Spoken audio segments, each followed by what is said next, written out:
Hello again everyone, this is Marco coming at you from the Guild Wars 2 Trading Post blog. What I want to talk about to you today are 5 key concepts that people are screwing up.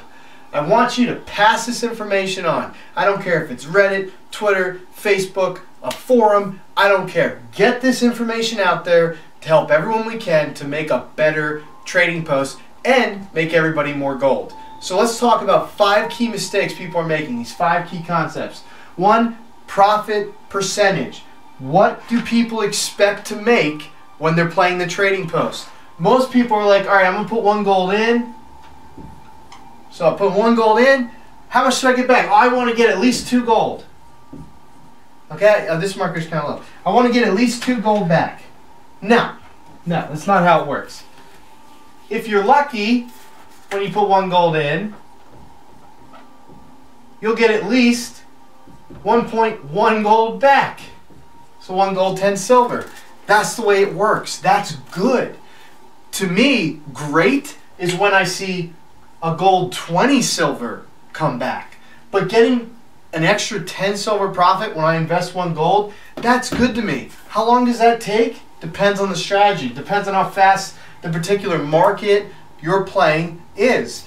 Now, you could be doing something with the Mystic Forge or bags or salvaging. Maybe it's a little bit faster because crafting materials tend to sell quickly. But if it's something like armor, it may take you an hour, 2 hours to completely buy and sell an item. So flip it for profit. If you get at least 10% profit, that's okay. That's a good deal. But people come into the trading post expecting to double their money. It's not going to happen. Millions of people are playing this game. They all play on the same trading post. You're going to have to learn to accept the fact that you're not going to double your money when you're playing. It's not like WoW when you had a single server and you could manipulate something. Now in Guild Wars 2 you can manipulate the economy. You can find a niche, own it for like an hour and make a decent amount of money. But it's pretty foreign and it's pretty rare, okay? Pretty rare. You have to understand 10% profit is good. 20% profit is about as good as it's going to get.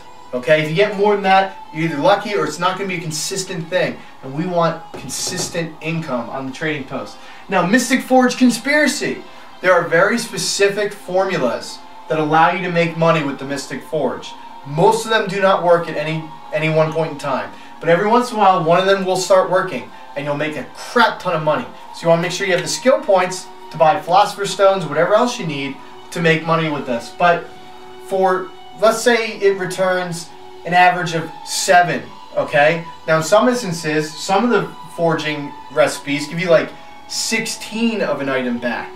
The way I look at it is, I say, alright, what does it cost to create that combination? And then what is the average amount I'm going to get back? If you have the answer to those 2 questions, you know whether it's profitable or not. And you know by how much it's going to be profitable.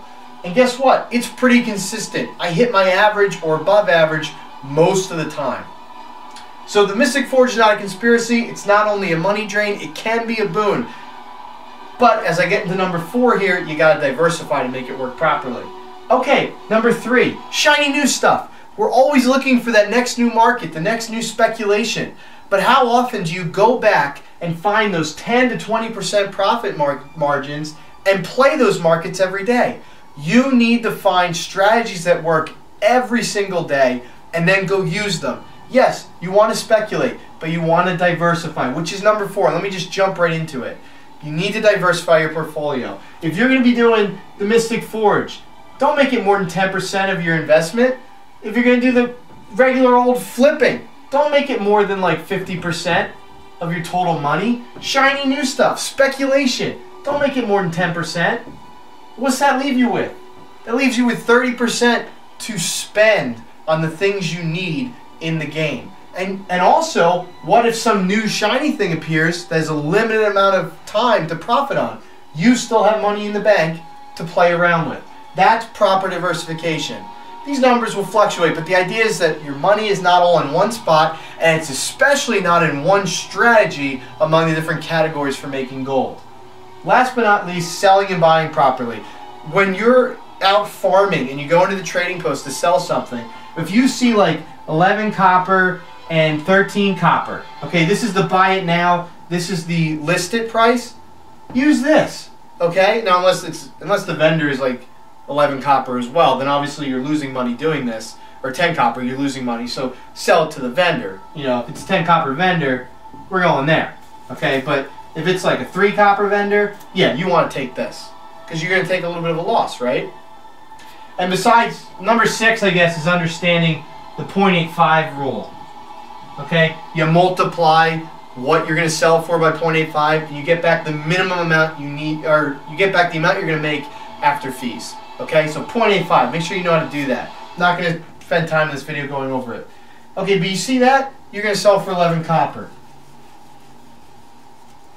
Okay? But if it's like 8 copper and the vendor's like 3 copper, we're going to post it for -1, so 12 copper. Okay? Very simple. Not difficult to understand. But most people cheat, or not cheat, they take the easy way out and they go for 8 copper and they waste a bunch of money. When this becomes silver, that's a huge amount of money you're wasting. Okay, so make sure you understand that. Conversely, when you're buying, you want to place those buy orders for 8 copper instead of 13 copper. Any opportunity you have where you can save money by investing time with a buy order that's cheaper than the sell order, you want to do that, okay? And then when you go to sell, you want to sell for under the listing price, not somewhere close to the buy order. So you need to keep that stuff in mind. Hopefully these 5, technically 6 things will help to make a better trading post in Guild Wars 2. Please, as I said, spread this video around. I want more educated people, which will lead to better prices and maybe cranking this up a notch, going a little more than 20%. All right, good luck and have fun, everyone.